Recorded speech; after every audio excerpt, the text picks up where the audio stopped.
Prenez une profonde inspiration, soufflez et suivez ma voix, rien que ma voix.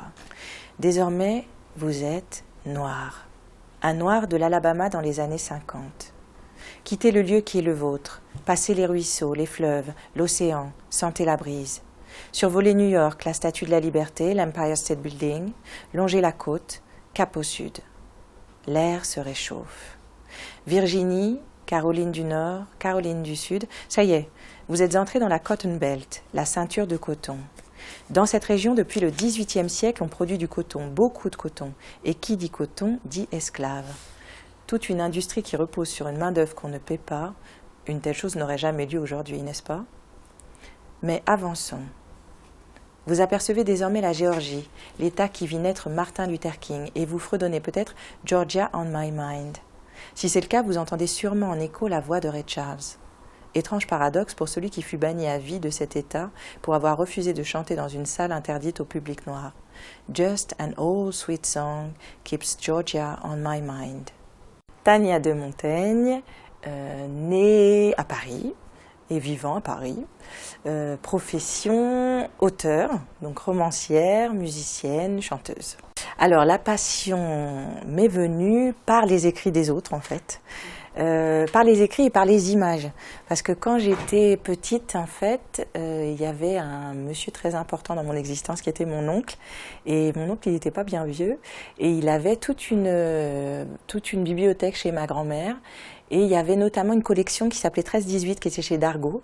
Et dans cette collection, il y avait un type qui m'a probablement sauvé la vie et ouvert des horizons qui s'appelle Marcel Gottlieb. Et par lui, j'ai découvert à la fois en fait, comment une image peut s'organiser à plein de niveaux.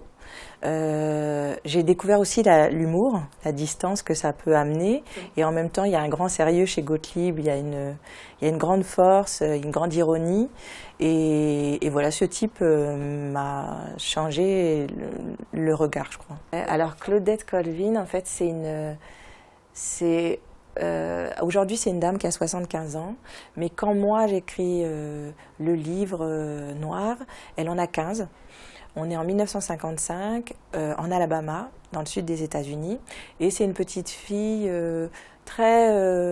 vraiment très calme, très discrète. Elle fait tout bien comme il faut, elle fait tout bien comme les Noirs doivent faire. Donc elle va à l'église, elle va pas aux mauvaises places dans le bus, elle s'assoit chez les Noirs, elle va dans l'église des Noirs. Si elle fait ses courses chez les Blancs, elle reste dehors parce que c'est comme ça la ségrégation. Elle a tout encaissé. Enfin, il y a vraiment pas, elle a jamais rien questionné et il se trouve que ce jour de mars 55, elle sort de l'école. À cette époque, à Montgomery, si on prend le bus et qu'on est noir, ça veut dire qu'on monte à l'avant, on prend son ticket, puis on redescend et on passe par la porte de derrière, puisqu'il est hors de question qu'on emprunte la travée qui pourrait nous faire croiser des Blancs.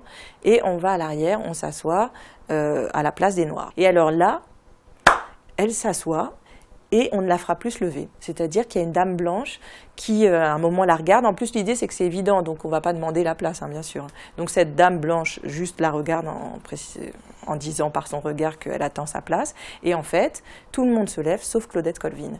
Elle est très jeune, mais on l'amène chez les adultes en plus. Hein, on ne l'amène pas du tout chez les enfants. Donc elle arrive au commissariat. On la traite évidemment très mal. Elle sait qu'en général, il y a quand même une grande chance pour qu'on soit violé par les policiers, puisque de toute façon, il n'y a pas de... Il peut pas...